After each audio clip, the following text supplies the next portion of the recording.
السلام عليكم ورحمة الله وبركاته. بسم الله والحمد لله والصلاة والسلام على أشرف خلق الله سيدنا محمد وعلى آله وصحبه أجمعين.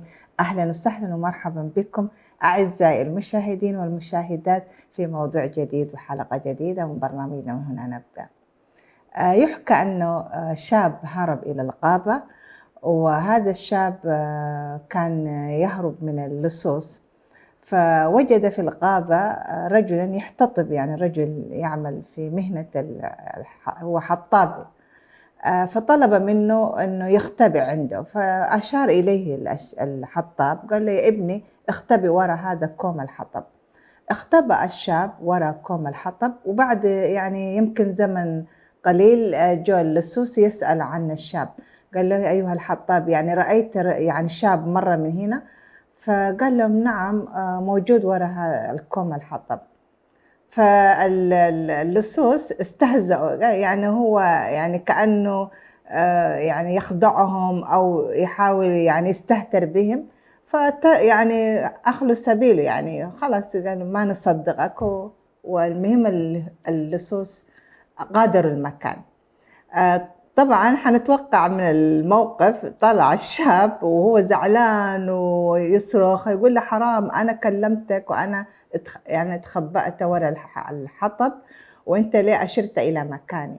قال له يا بني، إن لم ينجيك الصدق لم ينجيك الكذب. يعني فحقيقة هذه القصة وهذا الموقف يعني نستخلص منه كثير من القيم. أولًا يعني الشاب ما طلب من الحطّاب إنه يعني يستر عليه أو ما يشير إلى مكان، فقط طلب منه إنه يختبئ وراء الحطب. الشيء الثاني إنه الرجل معتاد إنه دائمًا النجاة في الصدق يعني، فهذه هي القيم الأخلاقية ومكارم الأخلاق، وواحدة منها هي يعني صفة الصدق. فاليوم إن شاء الله نناقش في موضوع حلقتنا ما هي القيم الأخلاقية، وهل القيم هي التي تسير حياتنا وسلوكنا أم ماذا؟ السؤال الآخر نحن نطرح على أنفسنا مثل هذه الأسئلة: طيب هل الإنسان يولد بهذه القيم ولا هو يتعلمها من البيئة ومن المجتمع من الأسرة؟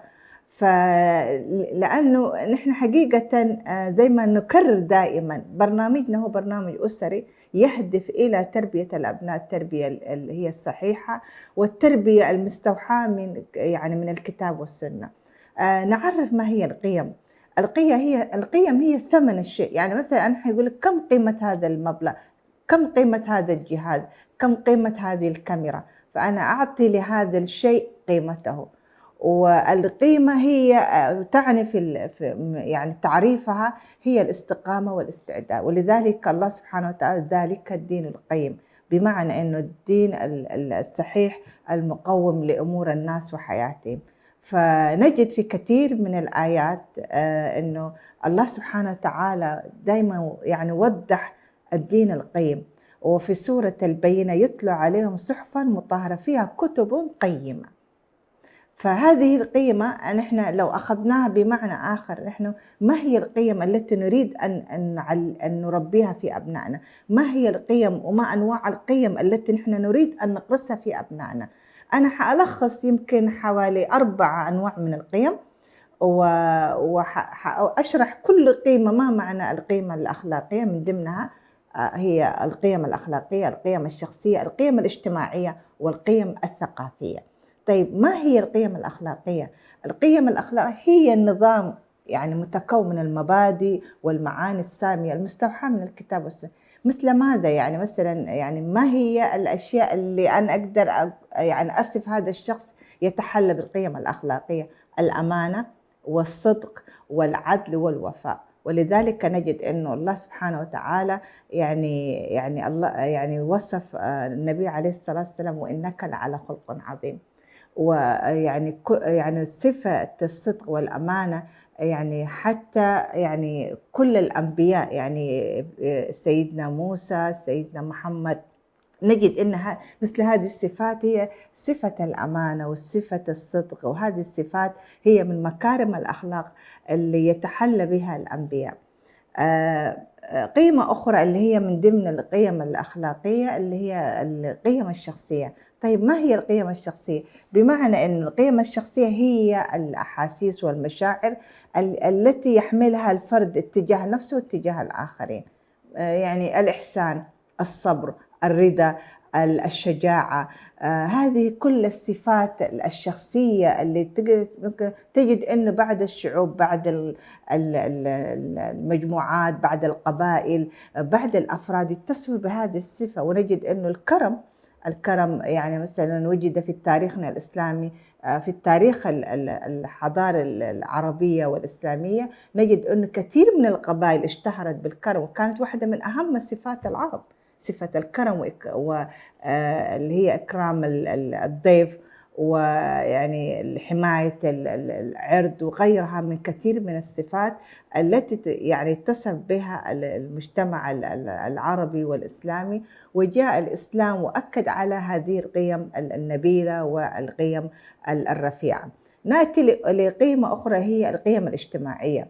والقيم الاجتماعية عادة تظهر من خلال يعني التعامل مع الوسط الاجتماعي، مثل الإيثار، التعاون، المشاركة، المساواة، وهذه كل القيم الاجتماعية. لأن احنا ككائن اجتماعي نحتاج أن تكون لنا مثل هذه القيم الاجتماعية حتى نتعايش مع الآخر، نتعايش مع من حولنا.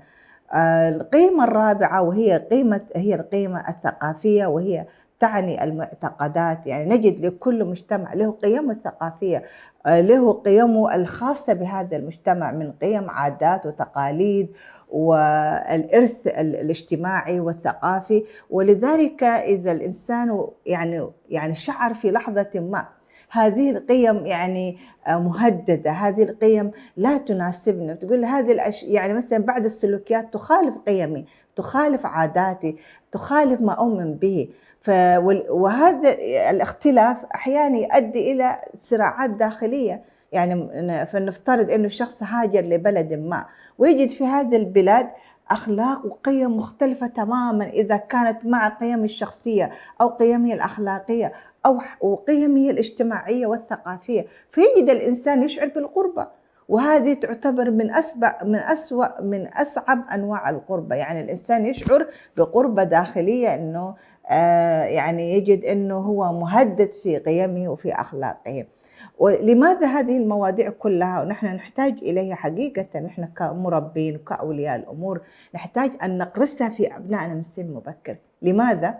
لأن هذه القيم الطفل أو الإنسان لا يجدها يعني لا في المدارس ولا في أماكن أخرى. القيم الطفل والابن يربى عليها من سن مبكر. يعني أنا أغرس في ابني يعني قيمة الشجاعة، قيمة الإخلاص، قيمة العدل، قيمة المساواة، قيمة الوفاء بالعهد. ولذلك الله سبحانه وتعالى يعني وصف المؤمنين والذين هم لأماناتهم وعهدهم راعون، وإن العهد كان مسؤولا. وقيس على ذلك كثير من الآيات والأحاديث التي توضح لنا أهمية هذه القيم. وإنما الأمم أخلاق، فإذا ذهب الذهب. يعني الإنسان يقيم بماذا؟ يقيم بأخلاقه وبقيمه، وهذه القيم التي تدع لكل إنسان مكانه ومنزلته أمام المجتمع وأمام الآخرين. وصلنا لختام حلقتنا فيما يتعلق بالقيم وأنواعها، وإن شاء الله نكمل في الحلقة القادمة بإذن تعالى لنوضح ما أهمية هذه القيم، وكذلك نذكر بعض القيم. إلى أن نلقاكم نستودعكم الله، والسلام عليكم ورحمة الله وبركاته.